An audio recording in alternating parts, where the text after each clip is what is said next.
Hello students.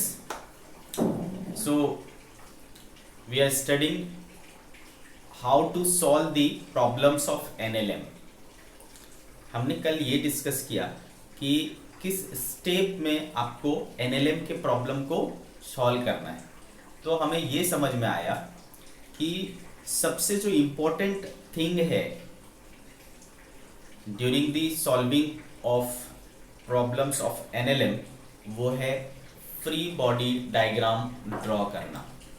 ठीक है, ये बहुत इंपॉर्टेंट चीज़ है कि आपको फ्री बॉडी डायग्राम ड्रॉ करना आना चाहिए। विदाउट फ्री बॉडी डायग्राम आप NLM के प्रॉब्लम्स को सॉल्व नहीं कर पाएंगे। ठीक है, सो फ्री बॉडी डायग्राम को ड्रॉ करने के लिए और उसके ऊपर आपकी मास्टरी होने के लिए आपको ज़्यादा से ज़्यादा प्रैक्टिस की ज़रूरत है, ज़्यादा से ज़्यादा एग्जाम्पल्स की ज़रूरत है। ठीक है, आ रही मेरी बात समझ में? तो हम लोग क्या करेंगे बच्चे, कुछ और एग्जाम्पल्स लेंगे, है ना।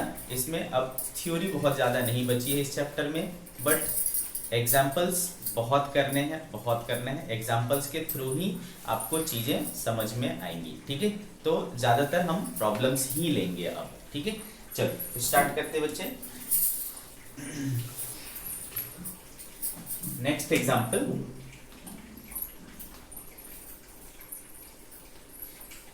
चलो देखते हैं क्या कहता है ये कह रहा है बेटा,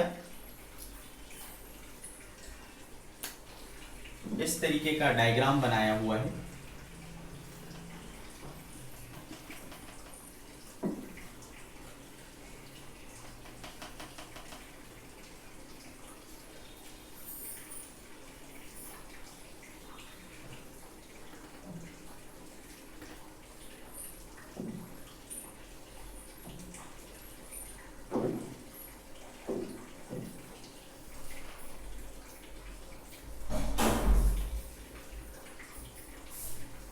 ठीक है, और क्या गिवन है यहाँ पर 100 न्यूटन, यहाँ पर यूं 100 न्यूटन और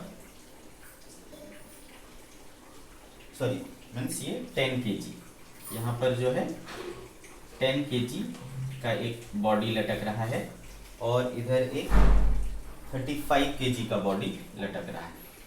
35 केजी का बॉडी लटक रहा है। एंगल्स गिवन है बेटा, दिस एंगल इज 30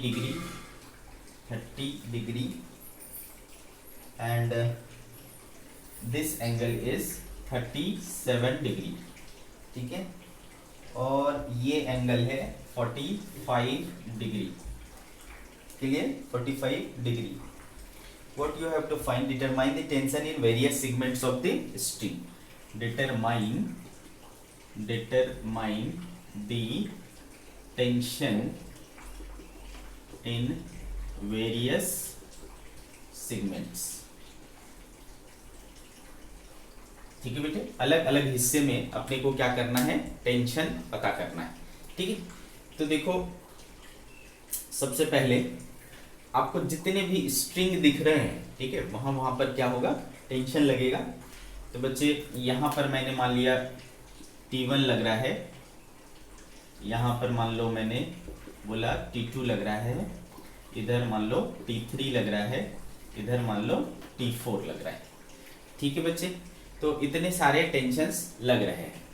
हम मान लो शुरुआत करते हैं इस पॉइंट से। ठीक है बच्चे, इस पॉइंट से, और ये पूरा सिस्टम क्या है, इक्विलिब्रियम में है। The whole system is in equilibrium. तो इक्विलिब्रियम में है बेटा, तो सब जगह फोर्सेस क्या होंगे, बराबर होंगे। तो बच्चे देखो ये इधर क्या करेगा, वेट लगाएगा, है ना, 35G। ठीक है बेटे, तो इधर भी क्या हो जाएगा, है ना, इक्वल एंड अपोजिट, तो यहाँ भी क्या लग जाएगा, 35G। तो यहाँ का तो हमें पता चल गया कि कितना वो लग रहा है, 35G। अब इस पॉइंट को देखो, इस पॉइंट पर क्या हो रहा है, इस पॉइंट को मैं बोल देता हूँ 1 और इसको बोल देता हूँ 2। तो एट पॉइंट 2, ओके बच्चे, यहाँ पर अगर फ्री बॉडी डायग्राम बना रहा हूँ तो एक नीचे लग रहा है कितना बेटा, 335G, यानी कितना हो गया, 350 न्यूटन, और इस तरफ क्या लग रहा है बच्चे, T4। क्या एंगल बनाएगा ये, 45 degree. This angle is 45 degree. And इस तरफ क्या लग रहा है बच्चे, T3 क्या एंगल बना रहा है, ये 37 डिग्री है, तो इसको क्या होना चाहिए, इसको भी 37 डिग्री होना चाहिए, है ना। देखो 37 डिग्री वर्टिकल के साथ। तो ऐसा कुछ हो रहा है। नाउ हमें क्या करना चाहिए, हम इसका क्या करेंगे, कंपोनेंट तोड़ लेंगे, ठीक है बच्चे। तो देखो इसका कंपोनेंट इस तरफ क्या हो जाएगा, T3 cos 37 और इधर हो जाएगा क्या, T3 sin 37। सिमिलरली इसका भी हो जाएगा T4 cos 45 एंड इधर हो जाएगा T4 sin 45, ठीक है, T4 sin 45 इस तरीके से। तो देखो बेटा अब जो सिचुएशन है कुछ इस तरीके से है, ऊपर की तरफ दो फोर्सेस हैं, T3 cos 37, ठीक है, T3 cos 37 plus T4 cos 45, है ना, और नीचे है 350। सिमिलरली लेफ्ट में है T3 sin 37 और इस तरफ है T4 sin 45 डिग्री, ठीक है बेटे।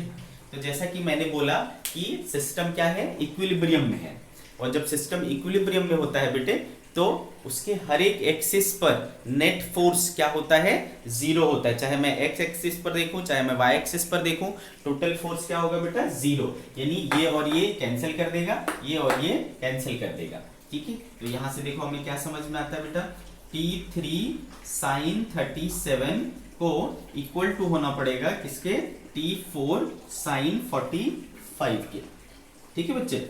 तो T3 sin 37 कितना हो जाएगा, 3/5, this is 3/5 is equal to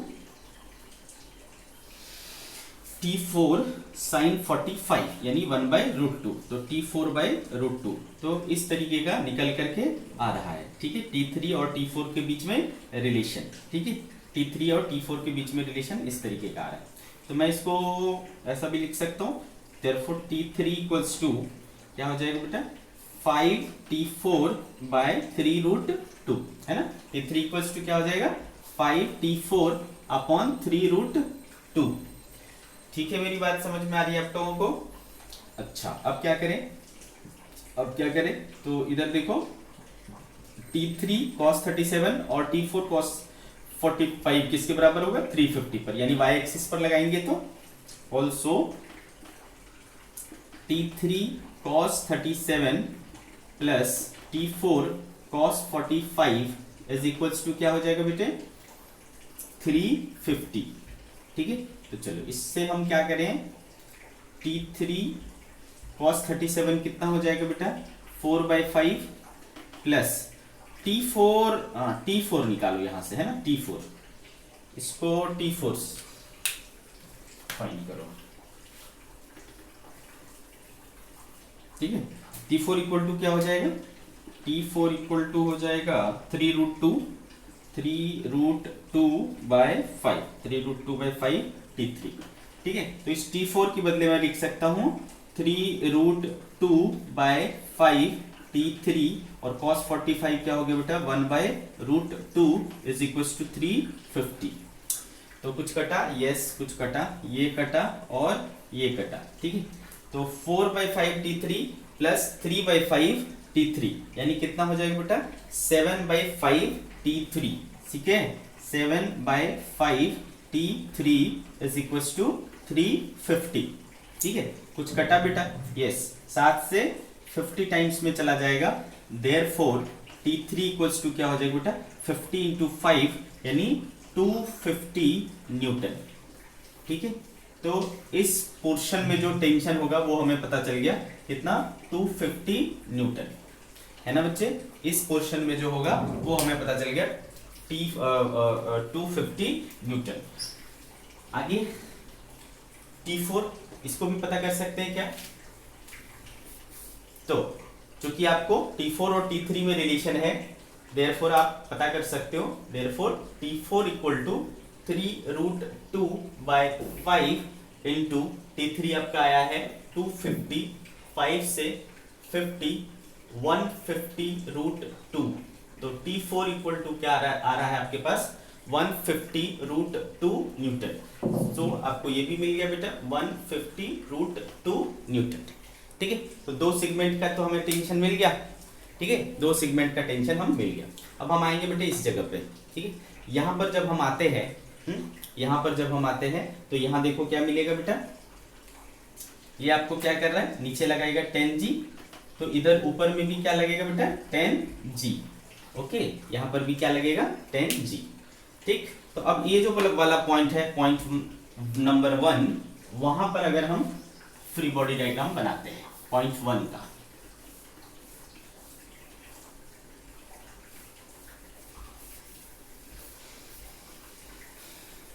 eight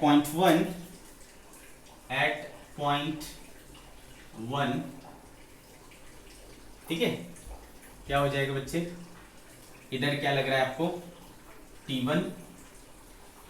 मैं ऐसा क्यों ले रहा हूं बेटा, आपको समझ आ रहा है ना, क्योंकि टेंशन मैंने क्या बोला है, जो पॉइंट आप देख रहे हो पॉइंट ऑफ कांटेक्ट, उससे हमेशा क्या लगता है अवे।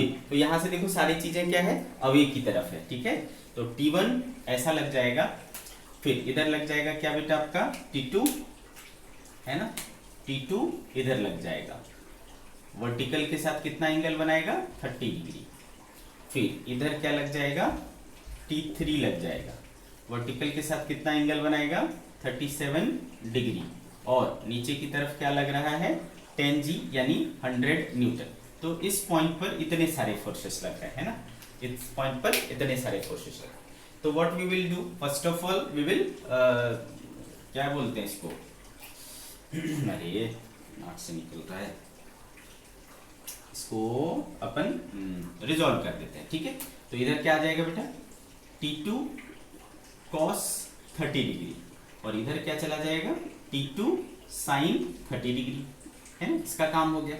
सिमिलरली इसका इधर क्या आ जाएगा बेटा T3 cos 37 डिग्री, और इधर क्या चला जाएगा T3 sin 37 डिग्री। ठीक है, आ रही मेरी बात समझ में,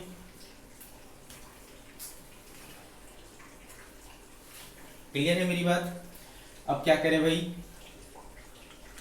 तो अब जो हमारा सिचुएशन बन रहा है वो कुछ इस तरीके से है, ऊपर की तरफ है बेटा T2 cos 30, और नीचे की तरफ है 100 प्लस T3 cos 37 डिग्री, इस तरफ है T1 एंड इस तरफ है T2 sin 30 plus T3 sin 37 degree. ठीक है बेटे, तो अगेन इक्विलिब्रियम में अपन क्या करते हैं, इसको इसके बराबर कर देते हैं, है ना। तो चलो इक्विलिब्रियम के कंडीशन में सॉल्व करते हैं इसको।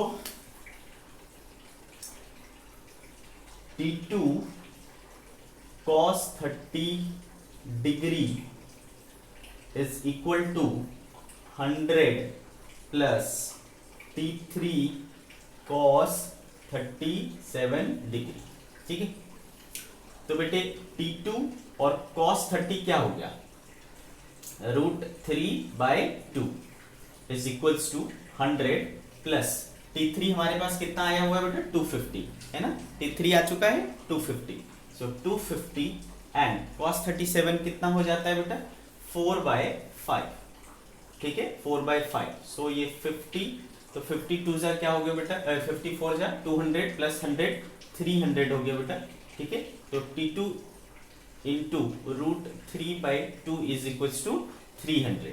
ठीक है, तो इसको मैं ऐसा लिख सकता हूँ क्या, 3 टाइम्स 200 लिख सकता हूँ बेटा अपॉन √3 से, √3 कैंसिल हो जाएगा, therefore T2 is equals to 200√3 newton. ठीक है, तो ये वाला जो टेंशन है वो आ गया हमारा 200√3 न्यूटन। ओके, ठीक है, ये इसका भी काम हो गया बेटा।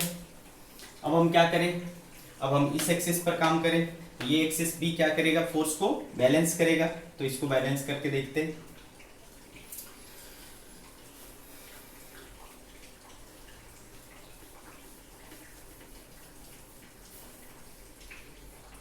ठीक है, also T1 equal to T2 sin 30 plus T3 sin 37, T3 sin 37, ठीक है बेटे।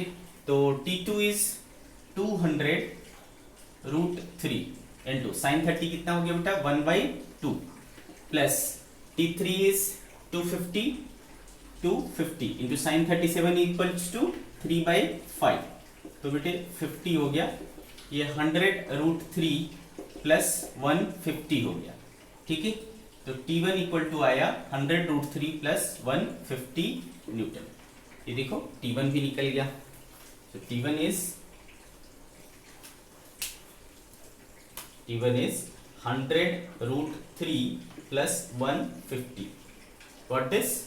तो बेटे देखो हमने हर एक सेगमेंट में, स्ट्रिंग के हर एक सेगमेंट में टेंशन को फाइंड किया, ठीक है।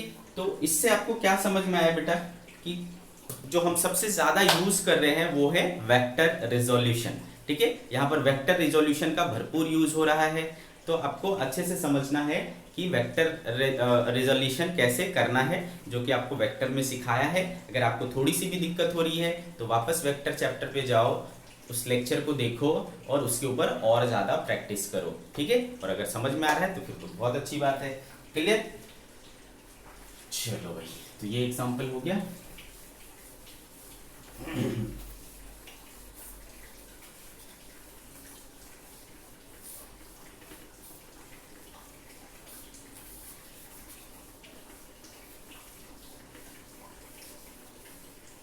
चलो आगे बढ़ते हैं। Next example, example number 2।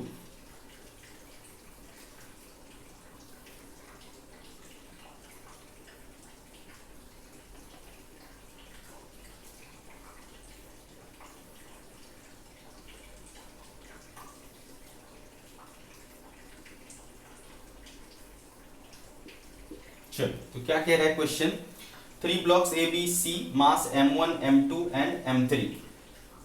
इसका मास m1 है, इसका मास m2 है और इसका मास m3 है, ठीक है। Are resting on top of the other as shown, a horizontal force F is applied on the block B। इस पर एक फोर्स लगाया जाता है F, ठीक है। All the surfaces are frictionless, all surfaces are frictionless। बेटे जैसा ही ये वर्ड आए कि all surfaces are frictionless या बोले कि सरफेस फ्रिक्शनलेस है, दैट मीन्स क्या है कि आपको उस क्वेश्चन में, उस पर्टिकुलर क्वेश्चन में फ्रिक्शन को क्या कर दिया गया है, इग्नोर कर दिया गया है। क्या कर दिया गया बेटा, फ्रिक्शन फोर्स को इग्नोर किया गया है, जो कि हमने, चूंकि अभी फ्रिक्शन मैंने आपको पढ़ाया ही नहीं है, तो ऐसा कोई भी प्रॉब्लम अभी मैं नहीं लूंगा जिसमें फ्रिक्शन इन्वॉल्व होगा।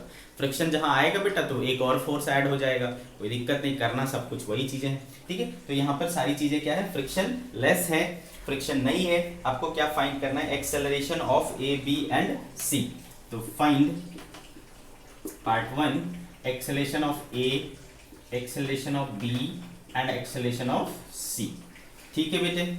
और क्या करना है बेटा, normal reaction between A B, B C and C and ground, ठीक है। नॉर्मल रिएक्शंस, ठीक है, नॉर्मल रिएक्शंस फाइंड आउट करना है। तो चलो स्टार्ट करते बेटा। सबसे पहले किसको वो करें बेटा, ए पर आते हैं, ठीक है बेटा, ए पर आते हैं। F B D of block A, block A का एफ बी डी ड्रॉ करते हैं। तो बेटे आप बस ये देखो कि कौन कौन से फोर्सेस इस पर लग रहे हैं ए पर। तो ए का क्या लगेगा बेटा, वेट लगेगा, है ना। ए का क्या लगेगा, वेट लगेगा, कितना m3z। और ये सरफेस इसके ऊपर क्या करेगा, एक नॉर्मल लगाएगा, ठीक है। किसके किसके बीच में है, ए और बी के बीच में, इसलिए इसका नाम मैंने NAB रख लिया, ठीक है बेटा। और इस सरफेस के बीच में और क्या लग सकता था, फ्रिक्शन लग सकता था, लेकिन फ्रिक्शन है ही नहीं तो उसको लेना नहीं। तो only these two forces are acting on body A, ठीक है बेटे। तो जो ब्लॉक ए है उसका अगर हमने फ्री बॉडी डायग्राम बनाया तो नीचे लग रहा है M3G और इस तरफ लग रहा है क्या NAB। ठीक है बेटे, क्लियर है। तो ये दोनों हमेशा क्या, जब तक कांटेक्ट में है, ठीक है, कांटेक्ट में है तो ये दोनों क्या रहते हैं बेटा, बराबर, मतलब ये बराबर है, अभी इक्विलिब्रियम है ना, इक्विलिब्रियम है तो क्या रहेगा, बराबर रहेगा। तो देयरफॉर NAB किसके बराबर हो गया बेटा, M3G के बराबर हो गया। क्लियर है, इतनी बात आपको समझ में आ गई। अब बी पर आओ, ठीक है। Free body diagram of block B. हर प्रॉब्लम में आपको कुछ ना कुछ सीखने को मिलेगा बेटा, जो आप आगे यूज करोगे। तो डोंट थिंक कि ये प्रॉब्लम है, ठीक है। अब आपको आगे की पढ़ाई इसी तरीके से करनी है, प्रॉब्लम ही इंपॉर्टेंट है। थ्योरी बहुत छोटी है और प्रॉब्लम्स के थ्रू ही बहुत सारी चीजें आपको समझने को मिलता है। तो free body diagram of block B, तो ब्लॉक बी को देखो क्या हो रहा है। ब्लॉक बी ध्यान से समझना, एक तो फोर्स इस पर लग रहा है F, क्लियर है, ओके। प्लस ध्यान से समझना बेटा, इस सरफेस ने इसके ऊपर एक नॉर्मल लगाया NAB, ठीक है, नॉर्मल रिएक्शन लगाया इसने इसके ऊपर, ठीक है बेटे। तो ये क्या करेगा, ये भी इसके ऊपर लगाएगा, क्योंकि इक्वल एंड अपोजिट रिएक्शन होता है ना। हमने सीखा है, क्या सीखा है, न्यूटन्स थर्ड लॉ से, कि ये अगर इसने इसके ऊपर लगाया है कुछ तो ये भी इसके ऊपर लगाएगा उतना ही। तो इसने इसके ऊपर क्या लगाया, इस सरफेस ने इसके ऊपर लगाया ना NAB, तो ये इसके ऊपर क्या करेगा, NAB लगाएगा, है ना। किस डायरेक्शन में बेटा, अपोजिट डायरेक्शन। तो ये इसके ऊपर लगाएगा अपोजिट डायरेक्शन में NAB, क्लियर है। और NAB हमारा आ चुका था, कितना था, M3G, ओके। अच्छा, और इसका खुद का वेट लगेगा बेटा नीचे, खुद का वेट लगेगा नीचे, कितना, इसका वेट हो जाएगा M2G। फिर ये किस सरफेस पर है, इस सरफेस पर लाई डाउन कर रहा है, तो ये इसके ऊपर क्या करेगा, एक रिएक्शन लगाएगा, ठीक है। तो एक रिएक्शन लगेगा किसके बीच में, B और C के बीच में, तो NBC। तो देखो इसका फ्री बॉडी डायग्राम इस तरीके से हो गया, क्लियर है बेटा।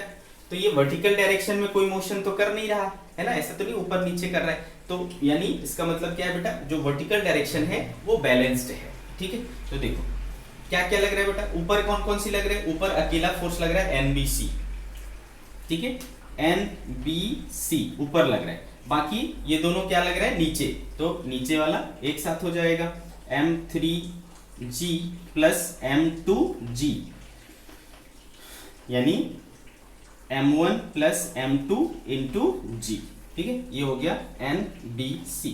B और C के बीच में नॉर्मल रिएक्शन कितना लगेगा, इतना लगेगा, ठीक है बेटे। अच्छा, अब इस डायरेक्शन में देखो तो, है ना, इस हॉरिजॉन्टल डायरेक्शन में इकलौता फोर्स लग रहा है F, तो बेटा ये क्या हो गया, नेट फोर्स हो गया, दिस इज नेट फोर्स, ठीक है। आ रही मेरी बात समझ में, दिस इज नेट फोर्स। सो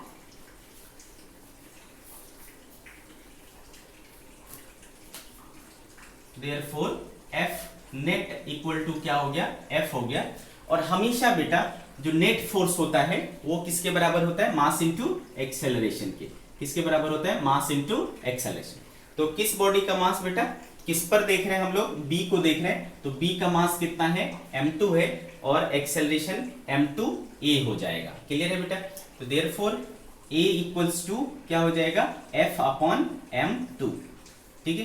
तो एक्सेलरेशन ऑफ B कितना हो गया, F अपॉन M2। इसके पहले वाला जो था बेटा A, इसमें तो इस डायरेक्शन में कोई फोर्स ही नहीं था, तो इसका एक्सेलरेशन क्या हो गया, 0, ठीक है। इस पे फोर्स है तो इसमें एक्सेलरेशन होगा, कितना होगा, F अपॉन M2। तो इसके बीच का नॉर्मल रिएक्शन पता चल गया और इसके बीच पर इसका एक्सेलरेशन भी पता चल गया, ठीक है बेटे। अब देखो कौन सा रह गया, C, बॉडी C का FBD जब हम बनाएंगे,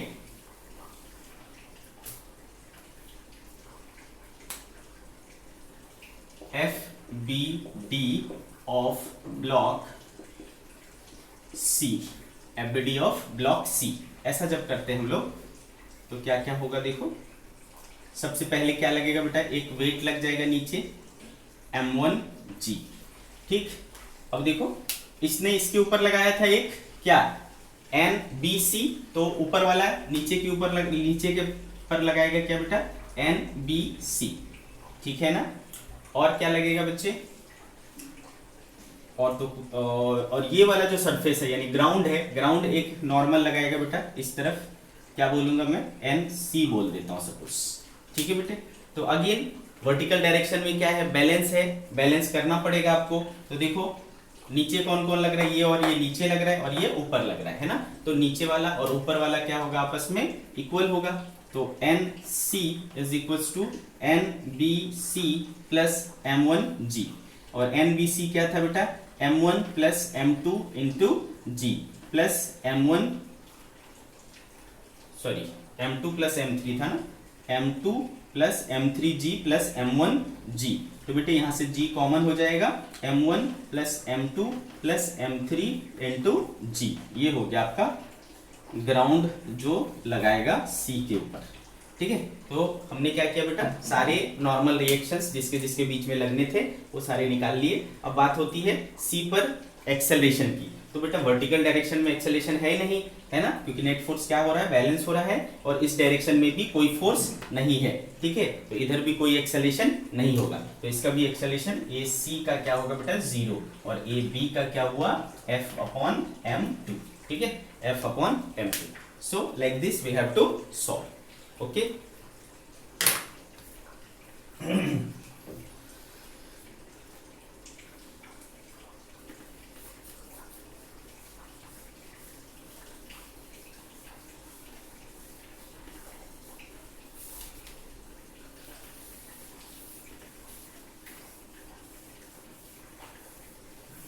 चलो नेक्स्ट एग्जांपल,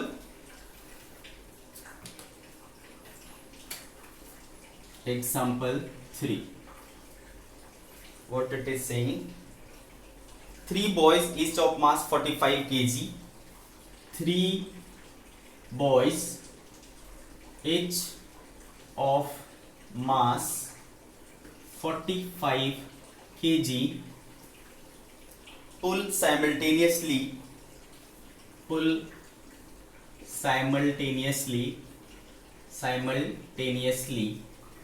a block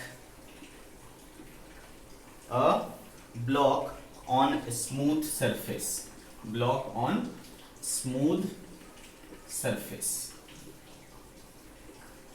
ठीक है। the mass of block is 20 kg, the mass of block is 20 kg, ठीक है।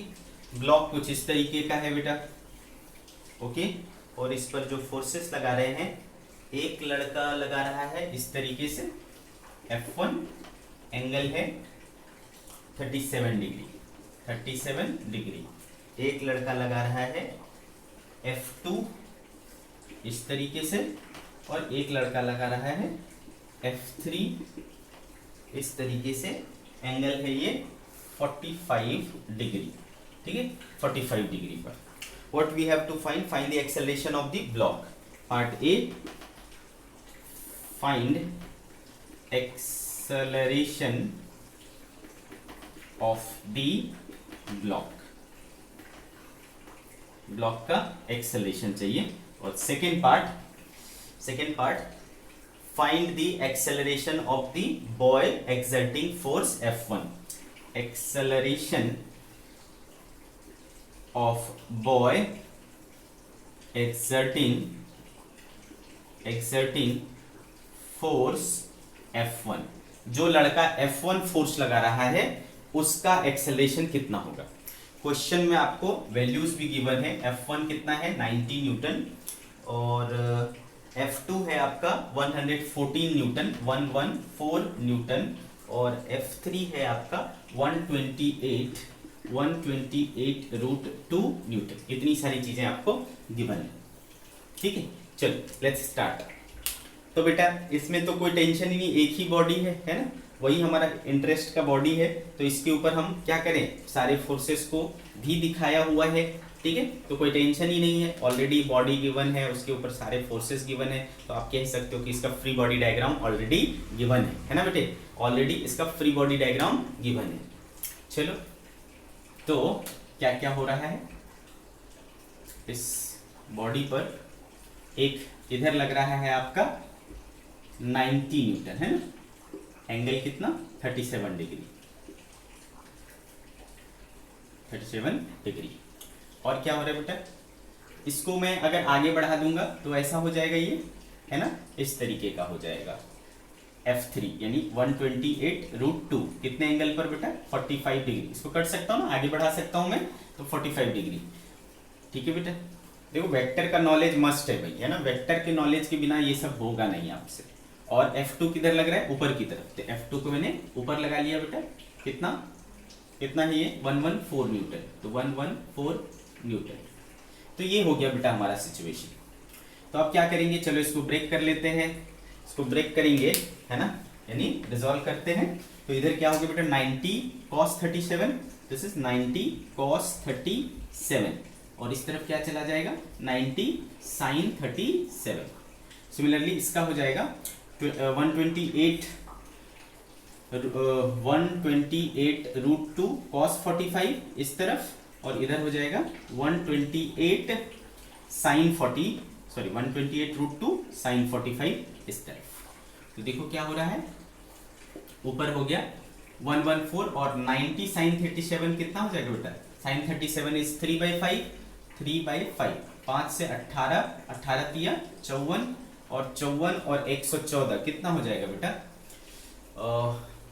54 4 58 10 68, 168 हो जाएगा क्या, 168।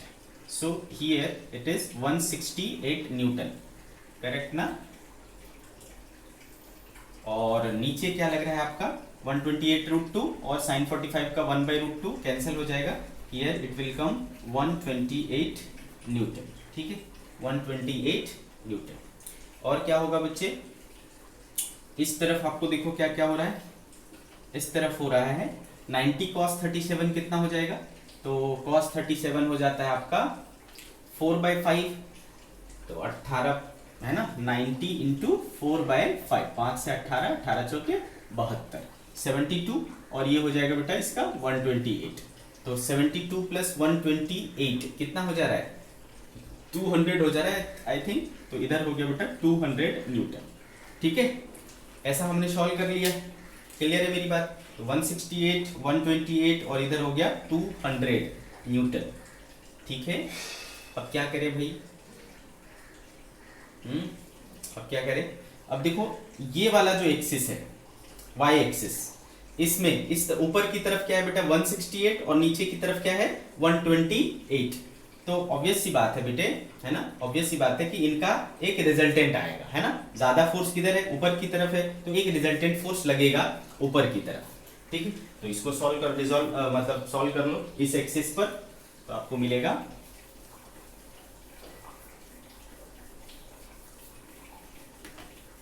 क्या मिल गया बेटे, ऊपर हो जाएगा 168 माइनस 128, 40 हो गया क्या, दिस इज 40, ठीक है, और इधर क्या है आपका 200, ठीक है।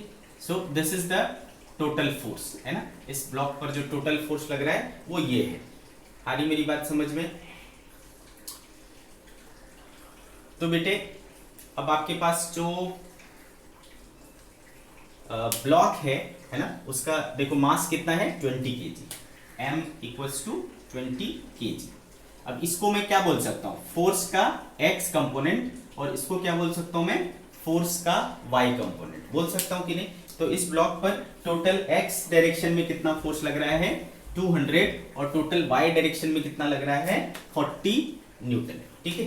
तो therefore since F equals to क्या होता है बेटा m इंटू a, तो x कंपोनेंट देगा, देयरफॉर ax इक्वल्स टू क्या हो जाएगा बेटा fx by m, fx is 200, m is 20, this is 10, ठीक है। तो एक्सेलरेशन का x कंपोनेंट क्या हो गया 10 मीटर पर सेकेंड स्क्वायर हो गया, और सिमिलरली एक्सेलरेशन का y कंपोनेंट क्या देगा बेटा, फोर्स का y component upon mass. So what is force का y कंपोनेंट, फोर्स का y component is 40, mass is where is mass 20, so 20 2 सा, तो this is 2 metre per second square acceleration का y कंपोनेंट। ठीक है, so what is the net acceleration, so what is the net acceleration,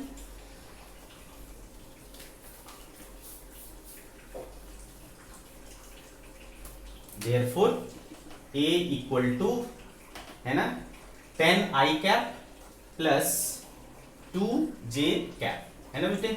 acceleration कितना हो गया, 10 i cap plus 2j cap. Let's see what is the answer. ठीक है, 10 i cap plus 2j cap, very good. आ रही बात समझ में। तो ये हो गया आपका उसका एक्सेलरेशन। अब सेकेंड पार्ट में आपको क्या बोला था, acceleration of the boy exerting force F1। ठीक है बेटे, तो कोई तो लड़का होगा ना इधर, ठीक है, वो इसको क्या कर रहा था, एक रस्सी से खींच रहा था।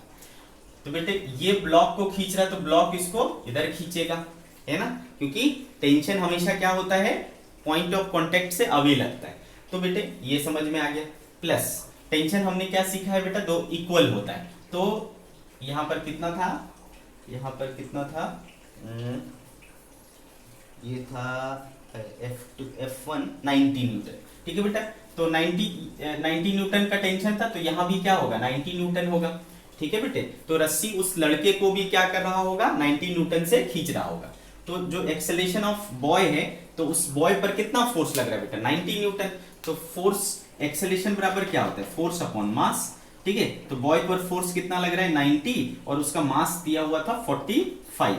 सो 45 2 सा, तो इसका भी कितना होगा बेटा, 2 मीटर पर सेकेंड स्क्वायर। ठीक है, acceleration of boy is 2 metre per second square. What this,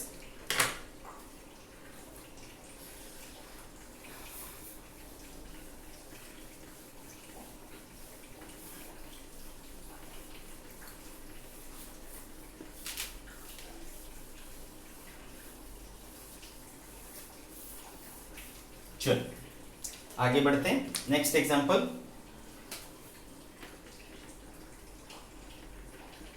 okay, what it is saying, the block of mass m is placed on a horizontal surface. If the block is pulled by applying a force of magnitude F equals to 5 mg at an angle theta equals to 37 degree. ठीक है बेटे, ये एक surface है और उस पर हमने क्या किया,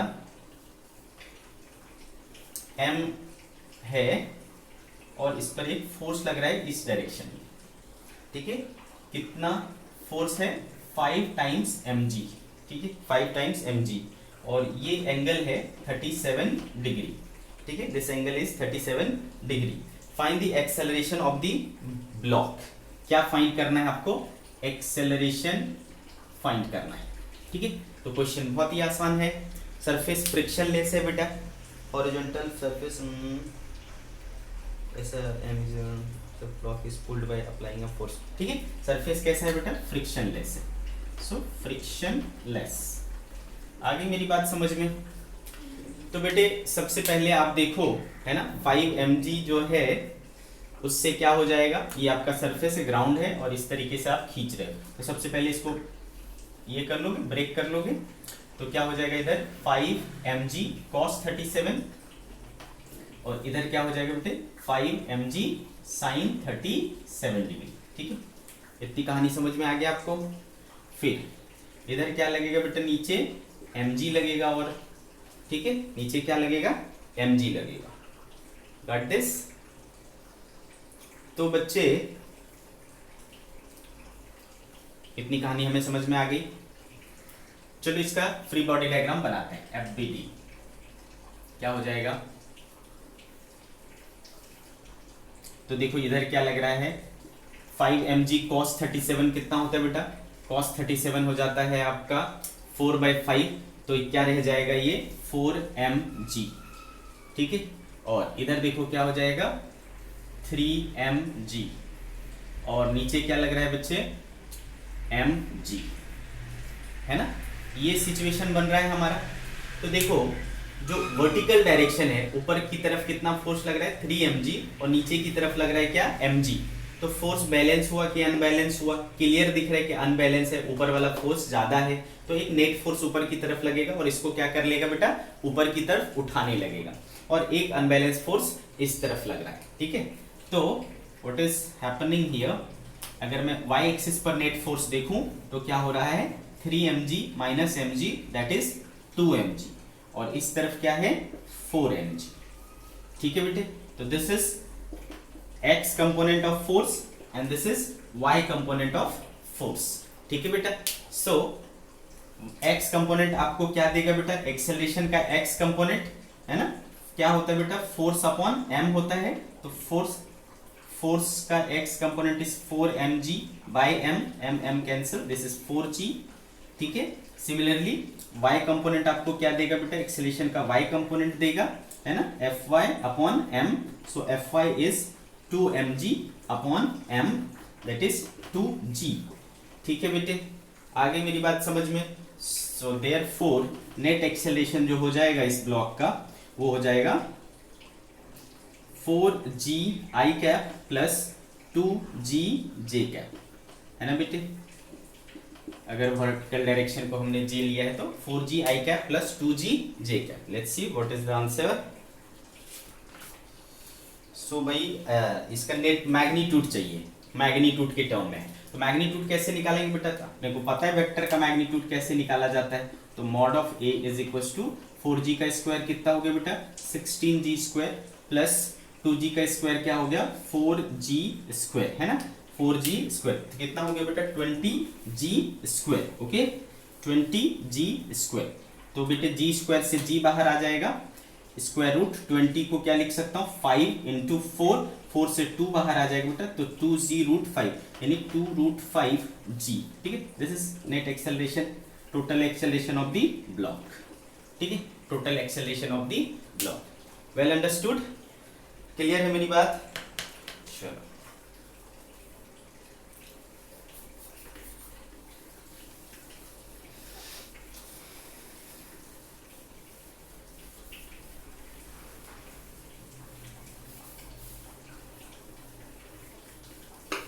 वन मोर एग्जाम्पल। एग्जाम्पल कौन सा हो जाएगा बेटा, 5 हो जाएगा क्या, एग्जाम्पल नंबर 5 सी। क्या बोल रहा है कि एक ब्लॉक है M2 और इसके कांटेक्ट में एक और ब्लॉक रखा हुआ है M1, सी क्लियरली, हाँ, तो और इसके ऊपर एक फोर्स लग रहा है F, सरफेस स्मूथ है, स्मूथ सरफेस है, दैट मींस नो फ्रिक्शन। ठीक है, two blocks of masses M1 and M2 are placed side by side on a smooth horizontal surface as shown. ठीक है, F फोर्स लगाया जा रहा है, find the acceleration of each block. Part A, acceleration of each block क्या होगा। ठीक है, और पार्ट बी क्या हो जाएगा बेटा, find the normal reaction between the two blocks, normal reaction between two blocks. ठीक है बेटे, normal reaction between two blocks. अब आप गौर से सोचो, प्रैक्टिकली सोचो कि दो ब्लॉक इस तरीके से रखा हुआ है और मैं इधर से फोर्स लगाऊंगा तो क्या होगा। ऑब्वियस सी बात है, दोनों एक साथ चलेंगे कि नहीं, है ना, दोनों एक साथ चलेंगे। ऐसे सिचुएशन में the entire system will act as a single body. ठीक है, दोनों एक साथ चलेंगे तो दोनों के पास क्या होगा बेटा, ये कॉमन एक्सेलरेशन होगा। आ रही बात समझ में? ठीक है, तो अगर मैं दोनों को एक सिस्टम मानता हूं, दोनों मिलकर के एक सिस्टम की तरह बिहेव करेगा और उसके ऊपर एक अकेला फोर्स F लग रहा है और कोई फोर्स लग रहा है बेटा इस डायरेक्शन में, है ना, हॉरिजॉन्टल डायरेक्शन में, is there any force? No. ठीक है, क्योंकि फ्रिक्शन है नहीं और कोई दूसरा फोर्स हमें दिख नहीं रहा है, तो अकेला फोर्स लग रहा है, तो this is the net force and the total mass of the system is m1 plus m2। ठीक है बेटे, तो एक्सेलरेशन जो है होल सिस्टम का, since both body will move together therefore they will have same acceleration, same acceleration है ना बेटा, साथ साथ तभी चलेगा ना जब उसका एक्सेलरेशन क्या होगा, एक होगा। ठीक है, तो बेटे देयरफॉर जो उसका एक्सेलरेशन होगा वो कितना हो जाएगा, टोटल फोर्स F और टोटल मास कितना है बेटा, m1 प्लस m2, तो इतना इसका क्या हो जाएगा, एक्सेलरेशन हो जाएगा। क्लियर। अब मान लो बेटा ये इसके ऊपर एक नॉर्मल रिएक्शन लगाता है N12, तो ये इसके ऊपर क्या करेगा बेटा, ये भी लगाएगा है ना, ये इसके ऊपर लगाएगा तो ये इसके ऊपर लगाएगा, ये भी लगाएगा N12। क्लियर है मेरी बात, ठीक है, N12 ऐसा लगेगा। ओके, नाउ अपने को क्या निकालना है, normal reaction between two blocks. तो देखो इस तरीके का सिचुएशन हो जा रहा है। अब अपन क्या करें, मान लो इस वाले ब्लॉक पर आए और उसका एफबीडी बनाए, ठीक है, सेकेंड ब्लॉक का। तो चलो सेकेंड ब्लॉक का एफबीडी देखो क्या क्या लग रहा है बेटा, इसके ऊपर एक फोर्स लग रहा है N12 और कुछ लग रहा है क्या इसके ऊपर है, सेकेंड ब्लॉक के ऊपर कुछ और लग रहा है, नहीं सिर्फ N12 लग रहा है। और इसके ऊपर कितना एक्सेलरेशन हो रहा है बेटा, A एक्सेलरेशन हो रहा है। ठीक है, इसके ऊपर कितना एक्सेलरेशन हो रहा है, A एक्सेलरेशन हो रहा है। तो नेट फोर्स हो गया ये F नेट कितना हो गया, यही हो गया N12, अकेला ही तो फोर्स है। और नेट फोर्स हमेशा किसके बराबर होता है बेटा, मास इंटू एक्सेलरेशन, यानी मास इसका कितना है m2 और एक्सेलरेशन a है। ठीक है, तो m2 और a देखो कितना आया था हमारे पास, F upon m1 plus m2, this is N12। ठीक है बेटा, N12। तो देखो बेटा इसका इसके ऊपर या इसका इसके ऊपर दोनों तो सेम ही है, तो this is the normal reaction between them. ठीक है, तो दोनों के बीच में जो नॉर्मल रिएक्शन होगा वो कितना होगा, m2 into F upon m1 plus m2। Let's see what is the answer, हाँ f into m2 upon m1 plus m2। Okay बच्चों, तो बच्चों मैंने जैसा आपको बार बार बोला है कि ये चैप्टर प्योर प्रैक्टिस का है, आप ज़्यादा से ज़्यादा प्रैक्टिस करें, ज़्यादा से ज़्यादा नंबर ऑफ प्रॉब्लम्स को सॉल्व करें, आपको समझ में आएगा कि आप कहाँ अटक रहे हो। जहाँ अटक रहे हो उस चीज़ को सेंड करना है, पूछना है, अगले लेक्चर में क्लियर करवाना है। ठीक है बच्चों, तो try to contact me. Okay, bye bye.